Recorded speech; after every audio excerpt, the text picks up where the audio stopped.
Wominjeka, everyone. That's hello or welcome in the Woi Wurrung language of the Wurundjeri people of the Kulin Nations, the traditional owners of Melbourne, where I am today. From the 27th of May to the 3rd of June is National Reconciliation Week, a time for all Australians to learn about our shared histories, cultures and achievements, and to explore how each of us can contribute to achieving reconciliation in Australia. Reconciliation is fundamental to the Christian faith. Jesus, through his death and resurrection, made it possible for humankind to experience reconciliation with God and calls us to have a ministry of reconciliation with each other. We are currently on our own journey of reconciliation in the Salvation Army, having launched our first ever National Reconciliation Action Plan in December last year. The theme for this National Reconciliation Week is More Than a Word, Reconciliation Takes Action. And I wanted to share with you a thought from Uncle Vince, who is chair of the Salvation Army Aboriginal and Torres Strait Islander Advisory Council. He said, "We want to take the truth-telling journey slow enough to yarn and fast enough to keep moving," which for me beautifully summarises the journey that lays ahead for our movement.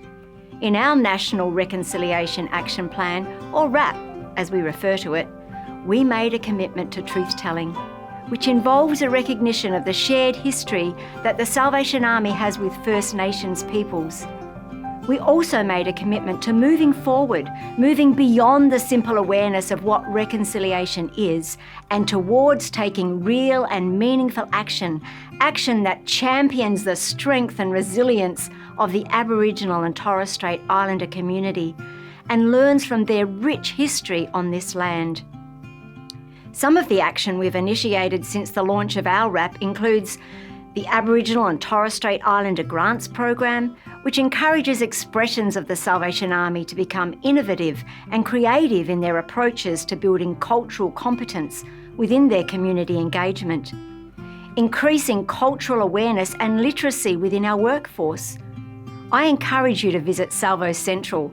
The Cultural Competency and Capability Framework Toolkit has several resources for you and your team.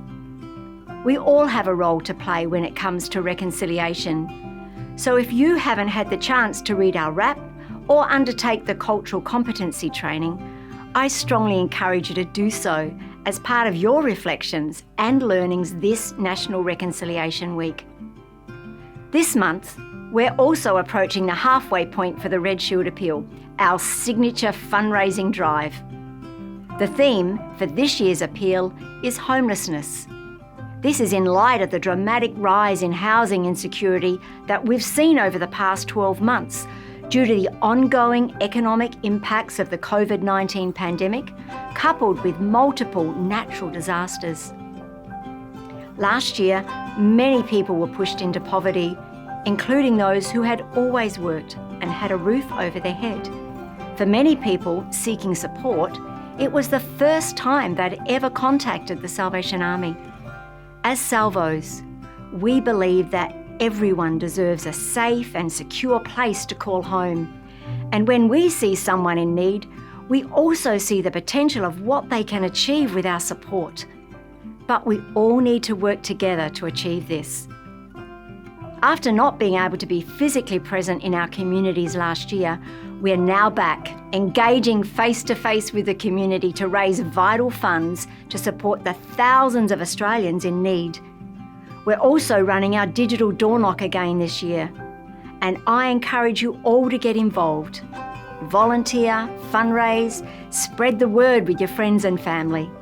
With your help, we can reach out to those most in need, bringing hope in times of darkness and seeing lives transformed through the love of Jesus as we serve in our communities. Thank you for your support, and God bless you each one.